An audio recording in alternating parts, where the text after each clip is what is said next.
Sometimes a sad song does not sound sad to you. It sounds familiar. Too familiar. Like it found a room inside you that you do not normally open. You hear a few seconds of it, and suddenly it feels like the song is not playing around you. It is playing through you. And that feeling can be hard to explain, because it is not just enjoyment. It is not just taste. It feels personal in a way that almost unsettles you. Like the music understands something about your inner life before you do.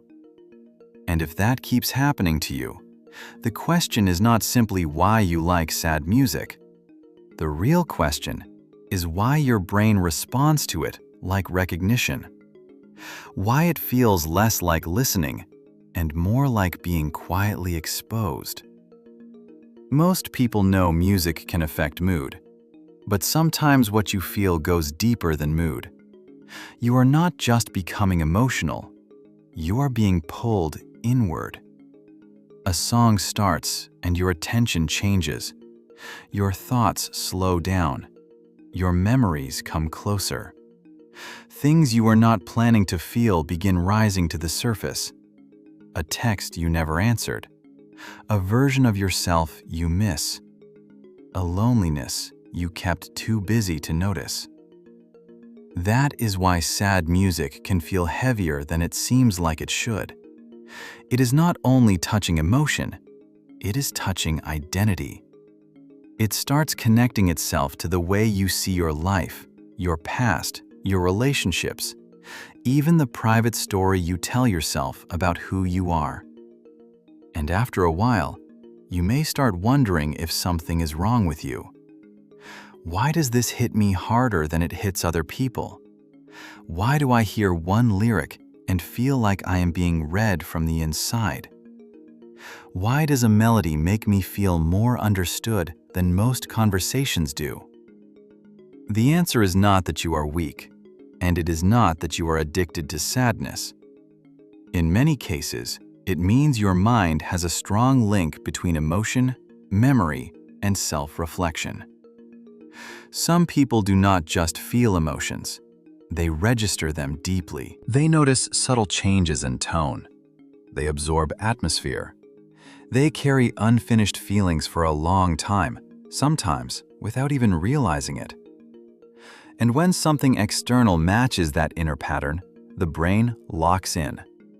That is part of what sad music does. It gives shape to a feeling that was already inside you. That is why it can feel so exact. The song is not creating all of it from nothing. It is activating something that was already there, waiting for the right signal. This is where psychology becomes useful. Your brain is constantly trying to make sense of your internal state. It does this by comparing what is happening outside of you with what is happening inside of you. It is always asking a quiet question. Does this match? Does this sound like what I feel? Does this fit something I have lived through, feared, missed, or never fully processed? When sad music matches your inner emotional state, your brain gives it more importance. Your attention sharpens. Your memory opens. The song begins to feel meaningful, not because it is objectively about your life, but because it resonates with a pattern already active inside you. Psychologists sometimes describe part of this as mood-congruent processing. That sounds technical, but the idea is simple. The mind notices and connects more strongly with things that match its current emotional tone. If you have been carrying disappointment, quiet grief, emotional fatigue, or loneliness, sad music often feels easier for the brain to attach to. It speaks the language your nervous system is already speaking. And when something speaks that language clearly, the brain leans in. That leaning in is powerful, because now the music is not just sound. It becomes a bridge between feeling and awareness. It helps emotions move from vague and unformed into something you can finally sense. And this is where memory gets involved too. Sad music often activates autobiographical memory, the system your brain uses to connect present experience to your own life story. That is why one song can make you think of a specific season, a particular room, a certain version of yourself. Not because the song is magical, because your brain stores emotion and memory in deeply connected ways. When the emotional tone of the music resembles the emotional tone of a memory, the two begin calling each other forward.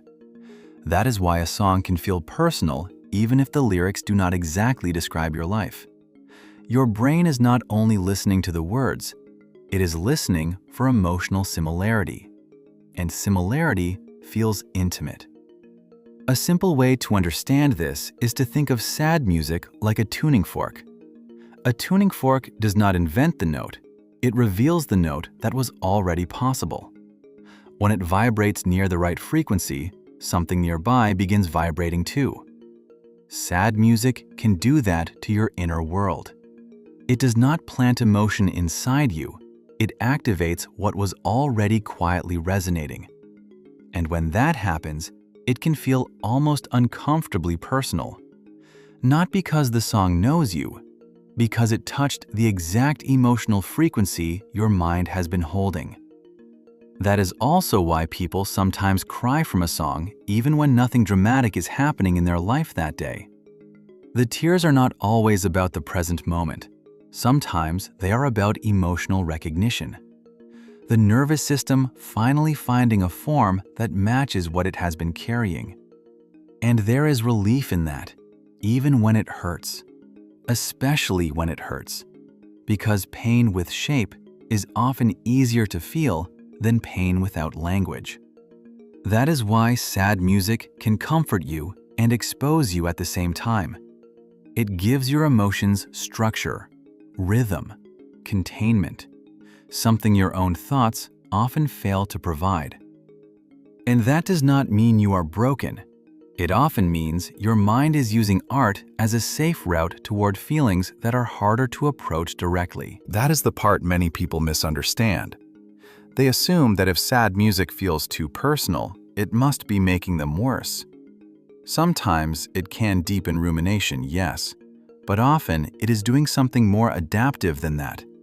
It is helping you come closer to an emotion without having to force yourself into it. The brain often resists direct confrontation. If you sit down and tell yourself to process your loneliness, your grief, your shame, your unmet needs, you may feel nothing, or you may feel overwhelmed. But when a song carries the right emotional pattern, the defenses soften. You approach the feeling sideways, more gently, more honestly. That is why the experience can feel strangely safe. The music is holding the feeling while you look at it. So what do you do with that? The first thing is to stop asking, "Why am I like this?" That question usually leads to shame. A better question is, "What exactly is this song touching in me?" That shifts the brain from self-judgment into self-observation. And that matters. Because observation creates clarity, while judgment creates noise. When a song affects you deeply, start with your body. Notice what happens physically before you create a big story around it. Maybe your throat tightens. Maybe your chest feels heavy. Maybe your breathing changes. Maybe your shoulders drop. This helps because emotions first appear in the body before they become organized thoughts. If you notice the body early, you stay closer to the real signal and less trapped in mental spiraling. The next step is to name the feeling more precisely than just sad. Are you feeling grief, longing, homesickness, tenderness, regret, emotional exhaustion? Being accurate helps your brain regulate. There is strong evidence that naming feelings clearly reduces their intensity and increases cognitive control. In simple terms, the clearer the label, the less chaotic the feeling becomes. Then ask one quiet question. What is this song helping me approach? Not, what is wrong with me? Not, why can't I move on? Just, what is this helping me approach? Sometimes the answer is a person. Sometimes it is not the person at all. Sometimes it is the version of you that existed around that person. Sometimes it is a need you buried, a disappointment you minimized, a loneliness you disguised as independence. That question matters because it helps the brain identify the real emotional target. And once the real target becomes clear, the feeling stops scattering in every direction. Another important step is giving the experience a boundary. If sad music opens you up deeply, do not treat that lightly. Create a gentle container for it. Listen intentionally, not endlessly. The brain feels safer when emotion has a beginning, middle, and end. Without boundaries, reflection can slowly turn into rumination. With boundaries, the mind learns that it can enter feeling and also return from it. That return is important. It teaches safety. And one more thing matters. After the song, do something small that keeps you connected to yourself. Write one honest sentence. Take a short walk. Sit in silence for a minute without reaching for your phone. Place your hand on your chest and stay still. These actions seem small, but they matter because emotional regulation is not only about thinking differently.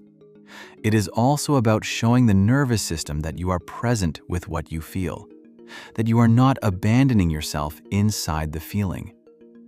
Over time, this changes your relationship with sad music. You stop using it only to disappear into emotion and start using it to understand emotion. That is a very different experience. The song becomes less of a trap and more of a mirror. Not a place where you lose yourself, a place where you meet yourself more honestly. So if sad music feels too personal to you, that does not mean you are too much. It may mean your mind is highly responsive to emotional resonance.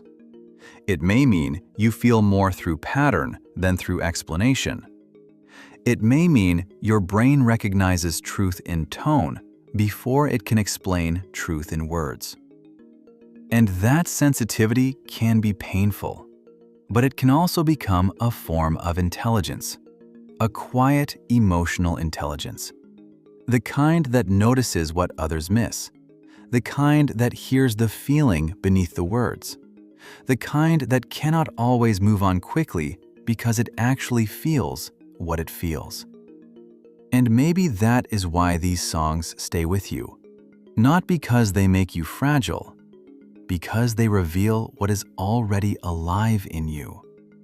They do not create the depth, they uncover it.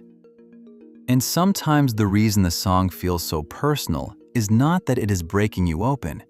It is that it is naming something inside you that has been waiting very patiently to be understood.